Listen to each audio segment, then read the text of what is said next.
दो बिल्लियाँ सोनू और मानू दोस्त होती हैं और वो मिलकर एक जंगल में रहती हैं।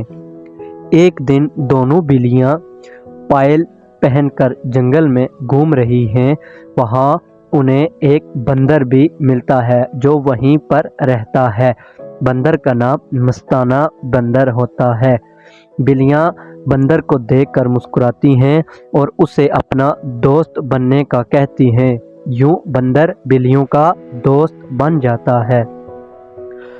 मस्ताना बंदर दोनों बिल्लियों को खुश आमदीद कहता है और दोस्ती का इजहार खुशी से करता है। सब मिलकर मज़ेदार लम्हे गुजारते हैं और मुख्तलिफ कहानियाँ एक दूसरे को सुनाते हैं। एक दिन जंगल में पानी की कमी हो जाती है और सबको प्यास परेशान करने लगती है।